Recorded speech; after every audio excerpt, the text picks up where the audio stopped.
सांगली मिरज कुपवाड शहर महानगरपालिकेच्या मिरजेतील दवाखान्यामध्ये पुरुष जातीचे मृत अर्भक आढळून आल्याने खळबळ उडाली होती। दवाखान्याच्या शौचालय भांड्यामध्ये हे मृत अर्भक सापडल्याने महापालिका वैद्यकीय विभागाची धावपळ उडाली होती। या घटनेमुळे महापालिका दवाखाना सुरक्षा व्यवस्थेत प्रश्न निर्माण झाला आहे। शनिवारी नगरसेविका स्वाती शिंदे, महापालिका महिला आणि बालकल्याण सभापती बानू मुसा जमादार, माजी सभापती गीतांजली ढोपे पाटील, भाजपच्या प्रदेश सचिव ज्योती कांबळे यांनी महापालिका दवाखाना येथे भेट देऊन घटनेची माहिती घेतली। यावेळी बोलताना नगरसेविका स्वाती शिंदे म्हणाल्या की ही घटना साधीसुधी नाही, या घटनेच्या खोलापर्यंत आम्ही जाणार आहोत। यापूर्वी अशा घटना घडल्या आहेत का, कुणी याला अभय देत आहे का, याचा तपास आम्ही करणार आहोत। येणाऱ्या काळात हे प्रसूतिगृह सुसज्ज होण्यासाठी आम्ही प्रयत्न करणार असल्याचे त्यांनी सांगितले। सांगली मिरज कुपवाड महानगरपालिकेचं हे असणारं प्रसूतिगृह आहे। समाजातील सर्वसामान्य गोरगरीब लोकांच्या म्हणजे महिलांच्या सेवेकरिता महापालिकेने केलेली ही सेवा आहे। आणि अशा वेळेला गुरुवारी अशी एक घटना सर्व वर्तमानपत्रामध्ये आली की आपल्या इथं महापालिकेच्या दवाखान्यामध्ये शौचालयामध्ये अर्भक सापडलं, बाळ छोटं दिसलं आणि त्यामुळं एकच संताप संपूर्ण समाजामध्ये आहे।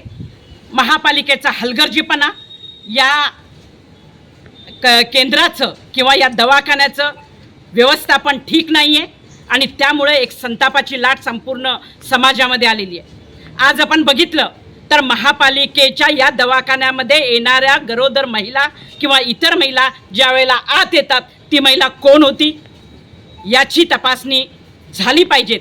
कारण का आज या ठिकाणी असलेल्या जे CCTV आहेत ते CCTV बंद आहे। आज मुद्दाम भारतीय जनता पार्टीच्या आम्ही सर्व पदाधिकारी या ठिकाणी आलेलो आहोत। आमच्या महिला बालकल्याणच्या सभापती या ठिकाणी आहेत, जमादारताई आहेत। त्याचप्रमाणे ज्यांनी यापूर्वी महिला बालकल्याणचं सभापतीपद भुजवलं अशा भारतीय जनता पार्टीच्या जी माजी जिल्हाध्यक्षा गीतांजलीताई ढोपेताई आहेत, मी स्वतः आहे आणि त्याबरोबर आमच्या ज्योतिताई कांबळे या प्रदेश सचिव म्हणून काम करतात। तर आम्ही सगळे मिळून या ठिकाणी आज आलेलो आहोत। आज सगळीकडे पाहणी केली असता अत्यंत अस्वच्छतापणा या ठिकाणी दिसतोय। ज्या आरोग्याची काळजी आपण घेतली पाहिजेत याची जाणीव या प्रशासनाला दिसत नाही। सत्ता जरी आमची असली तरी आत्ताच्या काळामध्ये चालू असलेलं जे निवडणुकीच्या अनुषंगानं आचारसंहिता चालू आहे आणि या काळामध्ये घडलेली ही घटना आहे। एक महिला बाहेरून येते, ती गरोदर असते आणि अशा वेळेला या ठिकाणी जी 5-6 महिन्याची गरोदर असताना ती महिला खोटं सांगून 2 महिन्याचे गरोदर आहे म्हणून सांगते। आपल्या महिलांना किंवा इथल्या अधिकाऱ्यांना पदाधिकाऱ्यांना काम करणाऱ्या महिलांच्यांना तिच्यावर संशय येत नाही। ती आत जाते, तिचं अबॉर्शन होतं, तिथंच बाळ ती टाकते।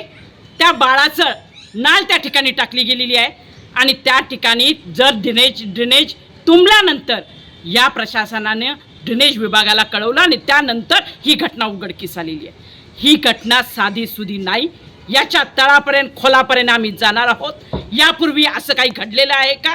अशा प्रकारच्या अबॉर्शनच्या केसेस या ठिकाणी झालेल्या आहेत का? कोण याला अभय देते का? याचा पूर्ण कसून आम्ही तपास करणार। येणाऱ्या काळामध्ये हे प्रसूतिगृह चांगलं होण्यासाठी, सुसज्ज होण्यासाठी, सर्व सोयीनं युक्त होण्यासाठी आणि संरक्षणात असण्यासाठी आम्ही महिला बाल कल्याणच्या वतीनं या ठिकाणी विविध सोयी आम्ही करणार आहोत। आज पोलीस स्टेशनमध्ये ही केस दाखल केलेली आहे, परंतु भारतीय जनता पार्टी अशा प्रकारचा हलगर्जीपणा लोकांच्या बाबतीतला कदापि सहन करणार नाही। अशा जर घटना घडत असतील तर त्वरित आयुक्त मॅडमनी ताबडतोब याचा कसून चौकशी केली पाहिजे।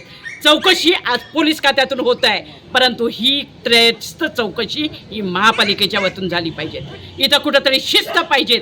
आज या ठिकाणी आल्यानंतर या ठिकाणच्या डॉक्टर आम्हाला इथं उपलब्ध दिसल्या नाहीत, स्वच्छता इथं दिसत नाही आहे। इथं कर्मचारी कमी आहेत का, कशाची कमतरता आहे, या सर्व गोष्टी तातडीनं बघाव्यात आणि एक सुसज्ज प्रसूतिगृह लोकांच्या सेवेसाठी असावं आणि या बाबतीत आम्ही चौकशी करणार। आता आम्ही पोलीस स्टेशनला जात आहोत, चौकशी करणार आहोत आणि येणाऱ्या काळामध्ये लोकांना न्याय देण्यासाठी आम्ही प्रयत्न करू असा शब्द मी आज या ठिकाणी तुम्हाला देतो।